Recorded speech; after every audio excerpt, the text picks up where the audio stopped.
বাংলাদেশ বনাম ভারতের মধ্যকার টেস্টের ভেন্যু গ্রিন পার্ক মাঠের ঠিক মাঝখানে পিচের ওপর দাঁড়িয়ে একজন লোক মাইক্রোফোন হাতে ব্যাটিং শ্যাডো করছেন। এমন ছবি ভাইরাল হয়েছে, সেই ছবির লোকটা আর কেউ না, বাংলাদেশের সাবেক অধিনায়ক তামিম ইকবাল খান। মুহূর্তের মধ্যে সেই ছবি নেট দুনিয়ায় ছড়িয়ে পড়ার পরে ওই একই ছবি নিজ ভেরিফাইড পেজ থেকে আপলোড করেছিলেন তামিম ইকবালও। আর এতে নেট দুনিয়া আরও বেশি সরগরম হয়েছে। ভক্তদের আশার বাতিও যেন হুট করে জ্বলে উঠল।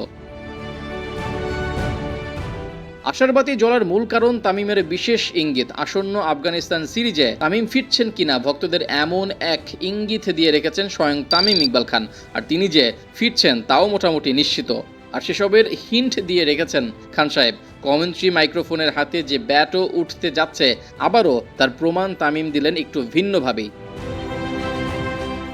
আফগানিস্তানের বিপক্ষে বাংলাদেশ সিরিজ খেলবে দুবাইয়ে। ওয়ানডে ফরম্যাটে হওয়া সেই সিরিজে তারাই খেলবেন যারা চ্যাম্পিয়ন্স ট্রফির জন্য সিলেক্টেড হবেন। অর্থাৎ আফগানিস্তানের বিপক্ষে সিরিজে ক্রিকেটারদের ঝালিয়ে নেয়ার কাজটা করবে বিসিবি। সেই সিরিজে যদি কেউ না থাকেন তাহলে তাকে চ্যাম্পিয়ন্স ট্রফিতেও না রাখার সম্ভাবনা প্রায় 90%। আর তাই তামিমের যদি চ্যাম্পিয়ন্স ট্রফি খেলতে হয় তাহলে আফগানিস্তান বনাম বাংলাদেশের মধ্যকার ওয়ানডে সিরিজে খেলতে হবে।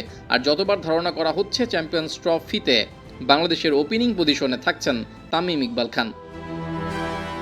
তামিমের ফেরার গল্পে সাকিবের সংযুক্তিও চলে আসে। আফগানিস্তানের বিপক্ষে তামিমের মতো দলের সাথে থাকতে পারেন সাকিব আল হাসানও, কেননা একমাত্র ওয়ানডে ফরম্যাট থেকে সাকিব অবসর নেননি। তাই চ্যাম্পিয়ন্স ট্রফি খেলতে হলে সাকিবকে আফগানিস্তানের বিপক্ষেও খেলতে হবে। আর তখনই সাকিব তামিমকে একসঙ্গে মাঠে দেখা যাবে আফগানিস্তান সিরিজে।